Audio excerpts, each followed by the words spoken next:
Pertanyaannya, apakah Komisi 3 DPR puas dengan satuan tugas yang dibentuk oleh Mahfud MD dan Sri Mulyani atau DPR akan tetap bersikukuh untuk membentuk pansus? Ya, untuk membahasnya pemirsa telah bergabung mantan pimpinan KPK yaitu ada Pak Saud Situmorang, kemudian ada Koordinator Maki Bang Bonyamin Saiman serta anggota Komisi 3 DPR RI Pak Taufik atau Bang Taufik Basari. Oke, tampaknya belum bergabung bersama kita. Baru ada dua narasumber yaitu ada Pak Saud Situmorang dan juga Bang Bonyamin.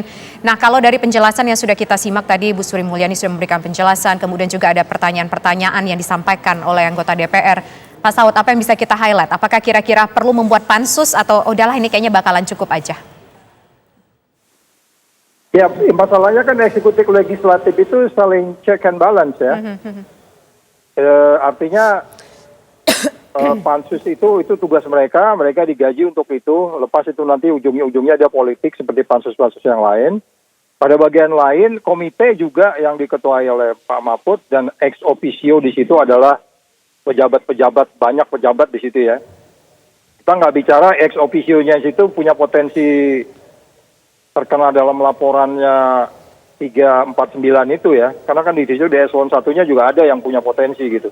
Tapi maksudnya gini loh, 349 itu yang harus ditanggungjawab oleh Sri Mulyani dalam hal ini karena itu tiga bentuk itu yang ada menyangkut pegawai dan orang lain dan menyangkut tugas-tugas Kementerian Keuangan gitu ya. Itu semua tiga hal itu 349 kan sebenarnya kan yang harus bertanggung jawab penuh adalah Sri Mulyani. Nah kemudian kalau komite terdiri dari beberapa ex officio di situ mulai dari Kumham yang diberi tugas untuk menyusun strategi, ya itu tugas mereka juga. Kan itu mereka untuk menyusun strategi apa yang harus mereka lakukan gitu loh. Jadi sekali lagi saya tidak bisa masuk di posisi itu, tapi yang paling penting adalah kita pernah paham nggak bahwa kita nggak pernah masuk anggota Financial Action Task Force atau Financial Intelligence Unit seluruh dunia sampai hari ini. Dari semua negara G20 cuma Indonesia yang tidak masuk member penuh ya, cuma hanya observer. Tahu nggak apa sebabnya?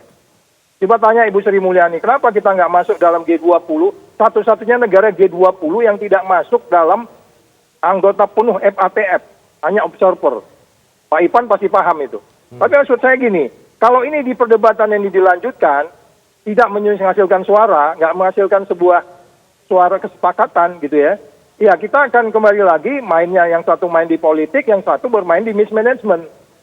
Kalau memang nanti kita mau pingin tuntas, ya artinya dengan tim nanti itu, Satgas itu kemudian harus ada orang, sekali lagi saya mengulang, bahwa laporan PPATK itu by name, by address jelas. Jadi jelas siapa yang harus, kalau mau tersangkakan, ditersangkakan. Siapa yang harus bertanggung jawab, siapa yang bertanggung jawab. Jadi persoalannya menjadi sederhana.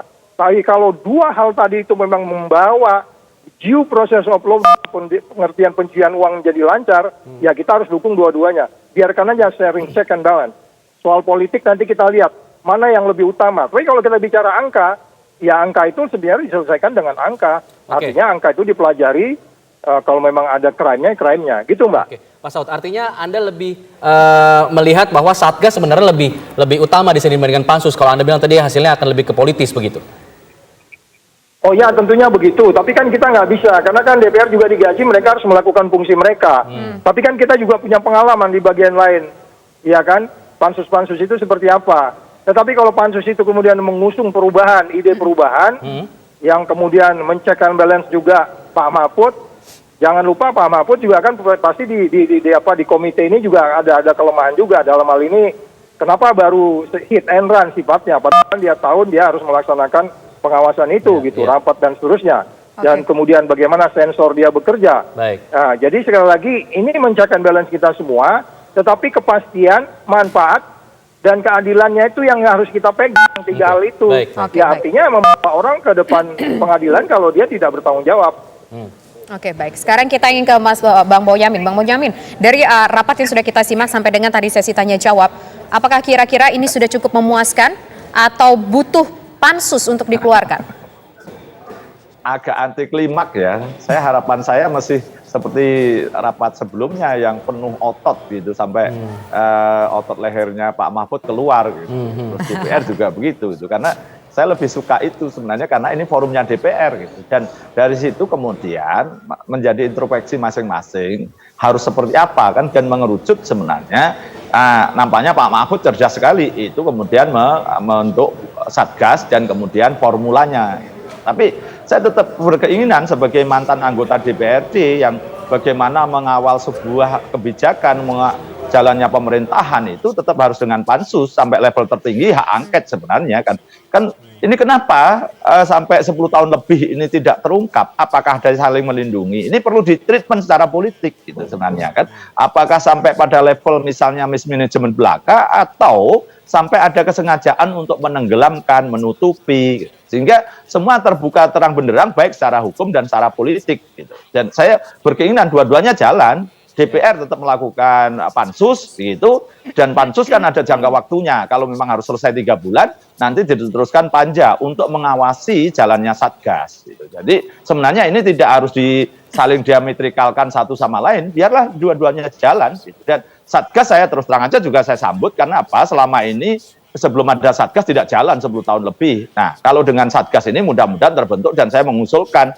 bahkan sampai level akademisi, aktivis, kalau perlu saya melamar jadi tenaga ahli yang tidak punya kewenangan dan tidak perlu honor gitu.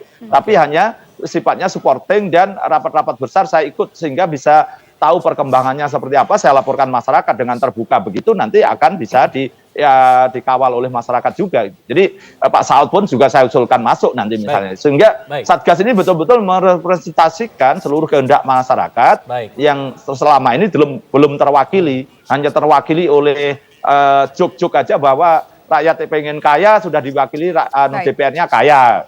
Rakyat pengen jalan-jalan luar negeri, DPR-nya sudah jalan-jalan luar negeri. Kan gitu. Baik, nanti dan kita lanjutkan diwakili oleh pajak yang oknumnya punya ini barang-barang mewah. Kan itu. Masih. Baik, nanti kita masih punya satu segmen lagi untuk berbincang bersama-sama di sini. Tetaplah bersama kami pemirsa. Kami kembali sesaat lagi.